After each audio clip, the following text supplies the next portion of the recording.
Hello all, ఈ వీడియోలో beast of war Telugu dubbing movie review అయితే తెలుసుకుందాం. రీసెంట్ గానే ప్రైమ్ వీడియోలోకి అయితే స్ట్రీమింగ్ వచ్చింది. తెలుగు డబ్బింగ్ అయితే బానే ఉంది. మూవీ రన్ టైం అయితే 1 hour 27 minutes అయితే ఉంటుంది భయ్య. స్టోరీ ప్లాట్ విషయానికి వచ్చేస్తే ఒక వార్ అయితే జరుగుతున్న టైంలో కొంతమంది సోల్జర్స్ ఒక సముద్రం మధ్యలో అయితే ఇరుక్కుపోతారన్నమాట. అది కూడా వాళ్ళ బోట్ కి యాక్సిడెంట్ అవ్వడం వల్ల.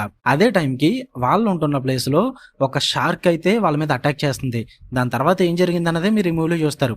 ఇక ఓవరాల్ గా నాకు ఎలా అనిపించింది అంటే యావరేజ్ వాచ్ భయ్య. టైం పాస్ కి ఏం లేవనుకుంటే give it a try. Same shark concept ఉంటుంది, కాకపోతే సెటప్ మాత్రం ఈ వార్ థీమ్ లో సోల్జర్స్ మీద పెడతారన్నమాట. అదొక్కటే డిఫరెంట్ గా ఉంటుంది. ఉన్నదంతా కూడా యాజువల్ రొటీన్ గానే ఉంటుంది అనమాట. సో ఓవరాల్ గా యావరేజ్ మూవీ అనిపించింది నాకైతే. పాజిటివ్స్ ఏమైనా ఉన్నాయంటే విజువల్స్ అయితే చాలా స్ట్రాంగ్ గా చూపిస్తారన్నమాట. ఆ సీలో జరిగే సీక్వెన్సెస్ గానీ, ఆ అండర్ వాటర్ సీక్వెన్సెస్ గానీ, అండ్ మెయిన్ గా ఆ షార్క్ కిల్లింగ్ సీక్వెన్సెస్ గానీ, ఇవన్నీ కూడా విజువల్స్ బాగానే ప్రెజెంట్ చేశారు. చూడడానికి అయితే బాగుంటుంది అనమాట. పైగా నైట్ ఎఫెక్ట్లు కూడా బాగుంటాయి చూడడానికి. అండ్ సెటప్ కూడా కొంచెం డిఫరెంట్ గా అనిపిస్తుంది. అందుకే యావరేజ్ వాచ్ అంటున్నా. సోల్జర్స్ ఆ వార్ బ్యాక్ డ్రాప్ థీమ్ లో నడవడం వల్ల వీళ్ళ మధ్య జరిగే గొడవలు ఇవన్నీ కూడా కొంచెం చూడడానికి ఇంట్రెస్టింగ్ ఉంటాయి అనమాట. సో అన్ని కూడా వర్కౌట్ అవుతాయి. టెక్నికల్ ఆస్పెక్ట్స్ కూడా బాగా అనిపించాయి. పర్ఫార్మెన్సెస్ కూడా బాగున్నాయి. అండ్ క్లైమాక్స్ కూడా యాజువల్ గా మనం అనుకున్నది జరుగుద్ది.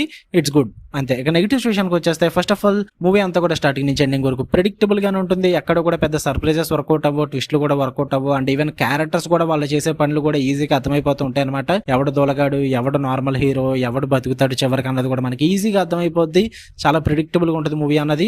అండ్ ఇంకా ఈ సోల్జర్స్ బ్యాక్ డ్రాప్ లో, వార్ బ్యాక్ డ్రాప్ లో ప్రెజెంట్ చేసినప్పటికీ కూడా దాన్ని ఎక్కువగా యూజ్ చేసుకోరన్నమాట. జస్ట్ ఈ షార్క్ కాన్సెప్ట్ ని ఫోర్స్ఫుల్ గా పిండట్ అనిపిస్తుంది. అంత ఇంపాక్ట్ అయితే క్రియేట్ చేయలేదు. అండ్ ఈవెన్ ఆ షార్క్ మూమెంట్స్ కూడా మరి అంత థ్రిల్లింగ్ అయితే ఇవ్వవు అనమాట. జస్ట్ ఏదో ఓకే, మనం చాలా మూవీస్ లో ఏవైతే చూసామో అదే విధంగా ఉంటుంది. ఇంకా వేరే మూవీస్ లో ఇంకా బెటర్ షార్క్ థ్రిల్లింగ్ మూమెంట్స్ ఉంటాయి అనమాట. ఇందులో అయితే జస్ట్ ఏదో అలా పైప్ ప్రెజెంట్ చేసి వదిలేశారు. అంత ఇంపాక్ట్ఫుల్ గా అయితే అనిపించలేదు నాకు. అండ్ ఈవెన్ క్లైమాక్స్ కూడా టూ ప్రెడిక్టబుల్ గా ఉండడం వల్ల మూవీ అయితే నాకు యావరేజ్ వాచ్ అనిపించింది. టైం పాస్ ఏం లేవనుకుంటే ట్రై చేయండి, లేదంటే లేదు. జస్ట్ అలా ఒక ఫ్లో లో వెళ్ళిపోద్ది మూవీ అంతే. మరి ఫ్యామిలీతో చూడొచ్చా అంటే వైలెన్స్ చాలా హెవీగా ఉంటుంది భయ్య. ఆ షార్క్ బ్లడ్ బాత్ సీన్స్, ఆ కిల్లింగ్ సీన్స్ ఇవన్నీ కూడా పర్లేదు, స్కిప్ చేసుకుని చూసేస్తాం అనుకుంటే చూసేసుకోవచ్చు. కొంచెం లాంగ్వేజ్ పరంగా కూడా కొంచెం ఇబ్బంది పడతారు. ఓకే, మీకు వీడియో నచ్చితే లైక్ చేయండి, షేర్ చేయండి, మీ ఒపీనియన్స్ కూడా కామెంట్ చేయండి. మళ్ళీ నెక్స్ట్ వీడియోలో కలుద్దాం guys. Until then love you all, by.